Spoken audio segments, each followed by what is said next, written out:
Hi everyone, welcome back to my YouTube channel.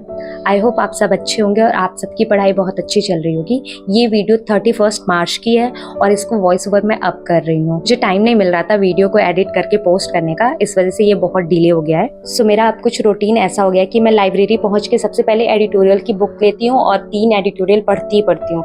मुझे पहले editorial पढ़ना और उसके वोकैब लिखने में 40 मिनट लगते थे, बट अब मैं थोड़ा टाइम मेरा कम होता जा रहा है। मैं सारे वोकैब्स भी लिखती नहीं हूँ क्योंकि बहुत बार होता है मुझे आगे जो वोकैब्स मेरे फंसते हैं वो मेरे पीछे ऑलरेडी मैंने लिखे रहते हैं, तो मुझे रिकॉल होता है कि मैंने पीछे लिख रखा है। एंड एडिटोरियल के बाद मुझे एसआई सीआई पढ़ना था, जिसमें मैंने एसआई का एक लेक्चर कर रखा था, सीआई का करना था, सो मैंने वो शुरू किया।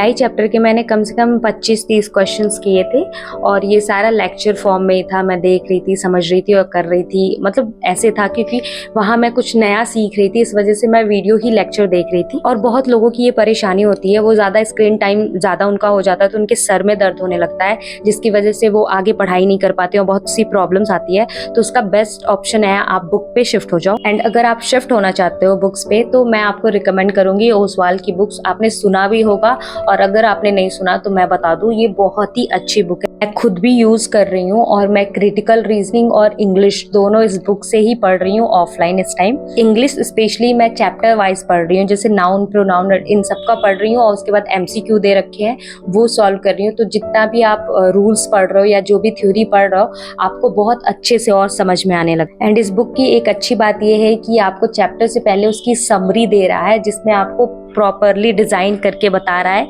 कि इस चैप्टर में क्या क्या है, और मतलब बहुत ही अच्छी है। इस वीडियो में मैंने आपको बस क्रिटिकल रीजनिंग के बारे में बताया है और दिखाया है कि कैसे हर एक चैप्टर का ये समरी भी दे रहे हैं। इसके साथ और भी बुक्स है जिनको अगर आप चाहते हैं लेना तो मैं उसका भी रिव्यू दे सकती हूँ आपको। और ये बुक बस बिगनर के लिए नहीं है, अगर आपने अपना बेसिक कंप्लीट कर रखा है चैप्टर का तो इसमें एक्सरसाइज बहुत दिए रखे हैं जिससे आप प्रैक्टिस कर सकते हो।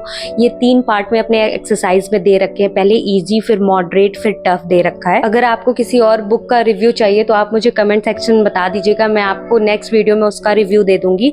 एंड अगर आपको लेना हो ये बुक तो मैं नीचे कमेंट सेक्शन में लिंक डाल दूंगी, तो आप वहां से जाके ले सकते हो। एंड अगर आप मेरा कूपन कोड यूज करोगे VAR10 तो आपको 50% डिस्काउंट भी मिलेगा इनके किसी भी बुक परचेज पे। एंड अगर आपको लेना हो या नहीं लेना हो फिर भी मैं आपको सजेस्ट करूंगी कि आप एक बार लिंक से जाके इनके वेबसाइट पे जाइए और देखिए वहाँ पे रिव्यू बहुत ही अच्छे आ रखे हैं। क्रिटिकल रीजनिंग तो मैं यहीं से पढ़ रही हूँ। उसके बाद मैंने एक वोकैब की छोटी सी क्लास की जो कि ज़्यादा टाइम की थी नहीं, और मैंने कुछ वर्ड्स नए याद करने की कोशिश की। उसके बाद मैंने एक सेक्शनल मॉक लगाया जो कि रीजनिंग का था।